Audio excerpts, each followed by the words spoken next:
नमस्कार, मी पूजा. आपल्या सगळ्यांचं पुन्हा एकदा चॅनलमध्ये स्वागत आहे.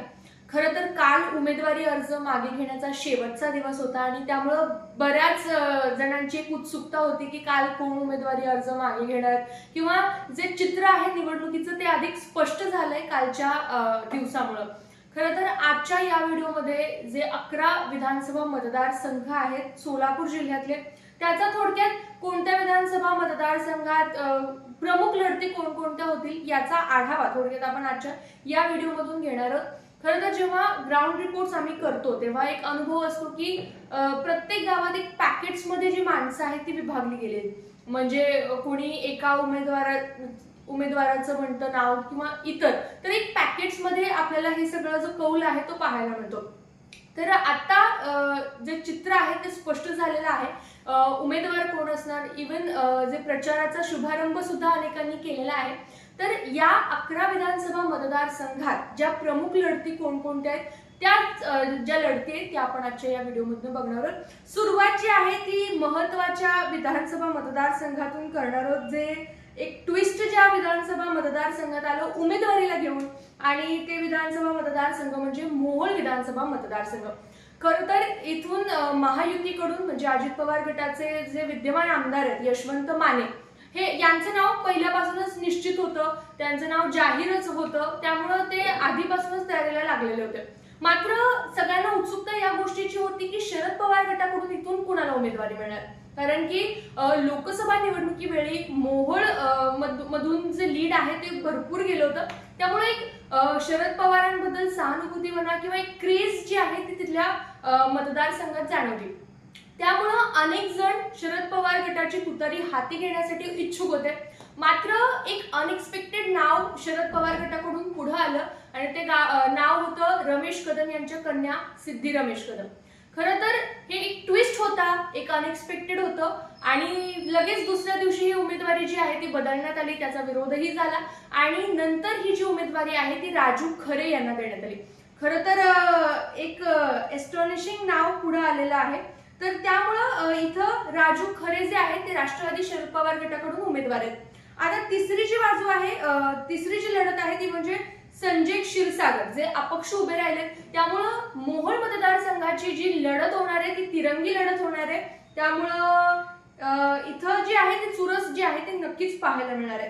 त्यानंतर पंढरपूर मंगळवेढा मतदारसंघाचा विचार केला तर इथून समाधान आवताडे जे स्टँडिंग आमदार आहेत परत एकदा, त्यांचं सुद्धा नाव आधीपासूनच पुढे येत होतं. पण तरी सुद्धा परिचारक समर्थकांना असं वाटत होतं की प्रशांत परिचारकांना आता उमेदवारी मिळाली पाहिजे, त्यांनी आता आमदारकीची निवडणूक जी आहे ती लढवली पाहिजे.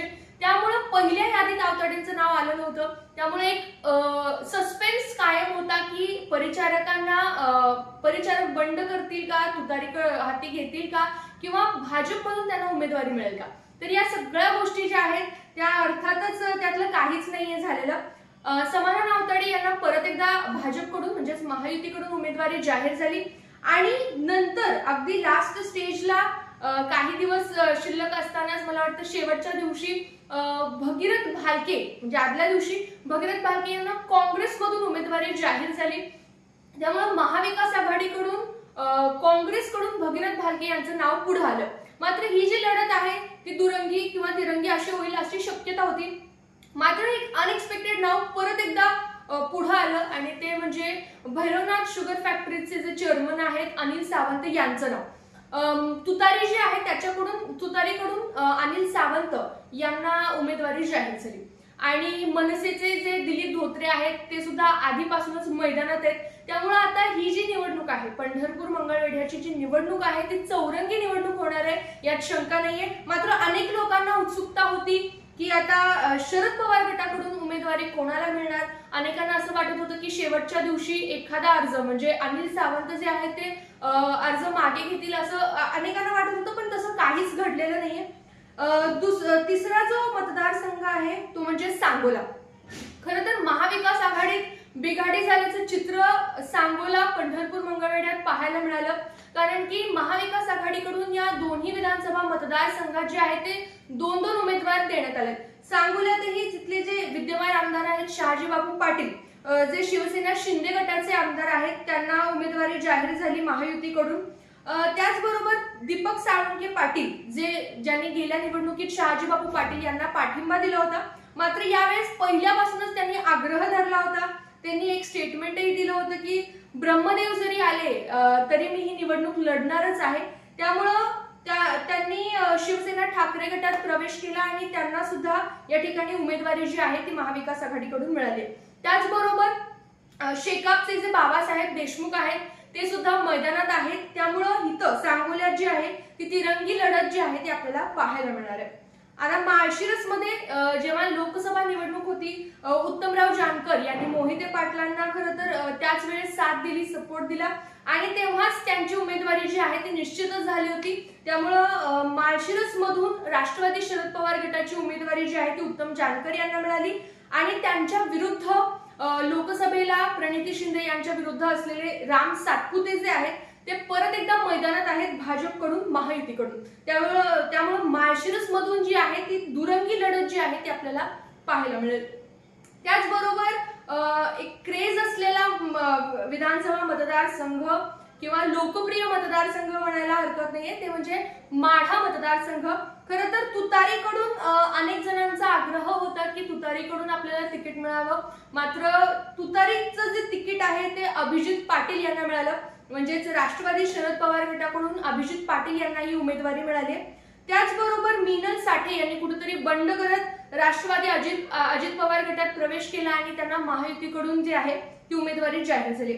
त्याचबरोबर बबनदादा शिंदे यांचे जे सुपुत्र आहेत रणजितसिंह शिंदे यांनी देखील अपक्ष म्हणून अर्ज भरलाय आणि ते सुद्धा मैदानात असणार आहेत. खरं तर इथली जी लढत आहे ती चुरशीची होणार आहे, मात्र कुणाचं पारडं जड होत आहे, काय होतं ते शेवटपर्यंत सांगणं खरं तर कठीण आहे. त्यानंतर आपण वळूयात करमाळा मतदारसंघात. तर करमाळा मतदारसंघाचे जे विद्यमान आमदार आहेत संजय मामा शिंदे ते अपक्ष म्हणून उभे आहेत.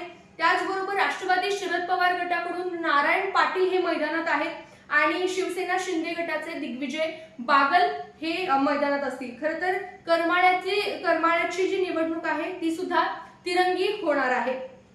त्यानंतर बार्शीचं एक पारंपरिक आहे की जर वेळेस तिथला आमदार जो आहे तो बदलतो आणि आताचे जे आमदार आहेत राजेंद्र राऊत जे की शिवसेना शिंदे गटाचे आहेत, त्यांच्या विरुद्ध दिलीप सोपल अशी फाईट असणार आहे. दिलीप सोपल हे शिवसेना ठाकरे गटाचे आहेत. त्यामुळे बार्शीमध्ये एक दुरंगी लढत जी आहे ती आपल्याला नक्कीच पाहायला मिळणार आहे. त्याचबरोबर अक्कलकोट म्हणजे पारंपरिकच आहे. 2019 सुद्धा लढत अशीच झाली होती की आमदार जे विद्यमान आमदार आहेत सचिन कल्याण शेट्टी जे भाजपचे आहेत त्यांना उमेदवारी दिली गेली आहे आणि त्यांच्या विरुद्ध सिद्धराम मेत्रे जे काँग्रेसचे आहेत त्यांना उमेदवारी मिळालेली आहे. त्यामुळे अक्कलकोटमध्ये सुद्धा दुरंगी लढत जी आहे ती आपल्याला पाहायला मिळणार आहे. खरं तर अनेक ट्विस्ट आणि हे येणार आहेत शेवटपर्यंत. ही जी लढत आहे ती चुरशीची होणार आहे. त्यानंतरचा विधानसभा मतदारसंघ म्हणजे सोलापूर दक्षिण. आता सोलापूर दक्षिण मध्ये इथले जे स्टँडिंग आमदार आहेत सुभाष देशमुख जे भाजपचे आहेत त्यांना सुद्धा उमेदवारी मिळालेली आहे.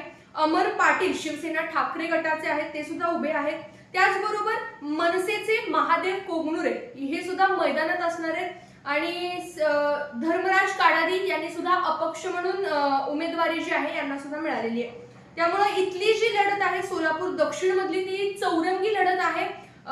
त्यामुळं ही सुद्धा निवडणूक सोलापूर दक्षिणची जी निवडणूक आहे ती सुद्धा उत्सुकतेची असणार आहे.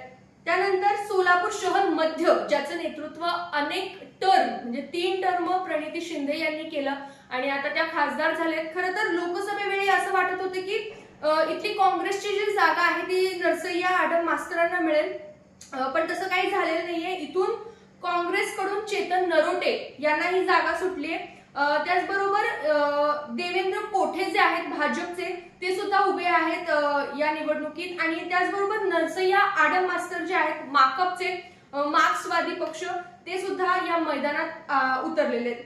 त्याचबरोबर MIM म्हणजे या मध्य सोलापूर शहर मध्यमध्ये मुस्लिमांची संख्या पाहता तिथं मुस्लिमांची संख्या जास्त असल्यामुळे MIM सुद्धा सोलापूर शहर मध्यमध्ये उमेदवार जो आहे तो दिलेला आहे आणि ते म्हणजे फारुख शाब्दी असे उमेदवार आहेत. तर इथली सुद्धा जी निवडणूक आहे ती खऱ्या अर्थानं चौरंगी लढत होणारच आहे.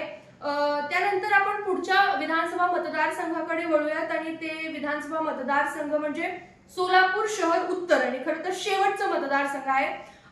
इथं स्टँडिंग आमदार जे आहेत ते विजयकुमार देशमुख आहेत भाजपचे. पुन्हा एकदा त्यांनाच उमेदवारी जाहीर झालेली आहे.